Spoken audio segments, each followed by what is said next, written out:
Okay, friends, if all we were talking about was rolling dice, we wouldn't be talking about the normal distribution, because you can establish Yahtzee probabilities without talking about bell curves. But we're talking about bell curves not just because of 5 dice, but because the fact that these curves show up in so many different places. For example, bad cholesterol in men.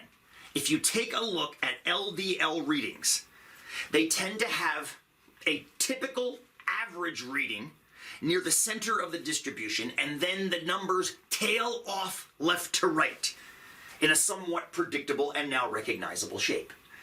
Here's another example. Heights of American women.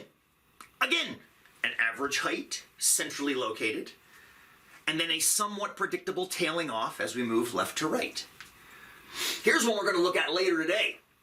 IQs, intelligence quotients, measured on human beings. An average of about 100, and we'll see why later. And then a somewhat predictable tailing off. And what's so cool is it's not just these things. There are many, many things in the world. Here are a few. Now, as we look at this list scrolling by, I have to just wonder out loud, why is it that so many things in our lives, in our worlds, in our experiences, take on this shape, this distribution, this high middle, and then this predictable kind of falling, and then these tails that tail off? Why do so many things take on that shape? Well, friends, here's your smart-ass answer. Things that tend to be bell-shaped tend to follow this equation. So if you plug in your values for X for your random variables and you get out Y values that look like this, then you're going to have a bell curve. Okay, hopefully you agree that was the worst answer ever.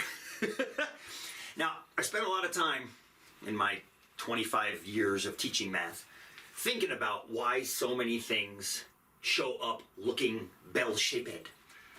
And one of the great kind of aha moments came 10 years ago from the time I'm recording this video. So back in 2011, when my family went to OMSI up in Portland, Oregon. Take a look.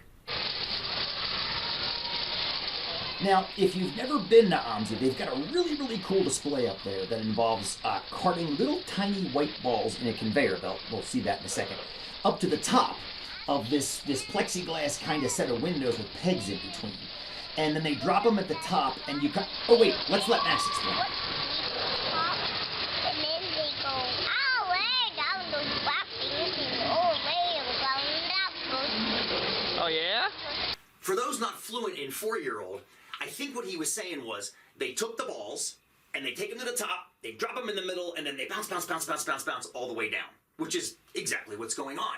But what's really cool is look what happens as hundreds and then thousands of balls fall between those pins.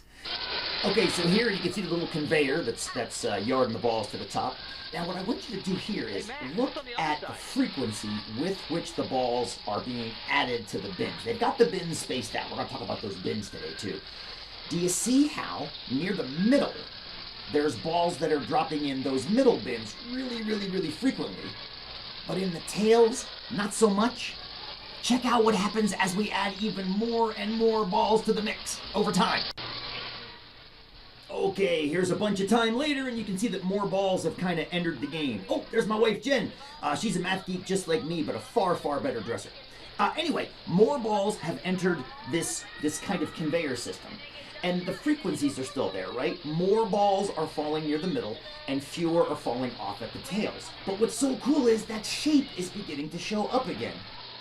This part of the video always makes me kind of chuckle. Jen leaned over to Max and said, "Hey, Max, where are most of the balls right now?" And expecting the traditional response of, like, right there at the high point of the curve, the mode. And Max, without saying a word, just leaned over and pointed to the bottom of the conveyor belt system where there was a humongous pile of white balls that were being scooped by the buckets. And I just remember thinking, how cool is it that a 4-year-old's already thinking outside the box? I think one of the reasons this display resonates with so many people is it's got roots in pop culture. For those of you that are old enough to remember The Price is Right when it was hosted by Bob Barker, there was a game called Plinko, which was essentially the exact same thing. Except instead of dropping hundreds of balls at a time, you dropped one Plinko chip. And this guy is super stoked that his chip landed right in the middle and you won $10,000. Nowadays, there's a game called The Wall, which is effectively the same thing as Plinko or the OMSI display. It's got a pegboard, you drop balls down from the top, sometimes one, sometimes two, sometimes three, and they make their way towards the bottom where there are prizes on the horizontal in bays. So all of this stuff is effectively the exact same thing as Plinko. But the question remains,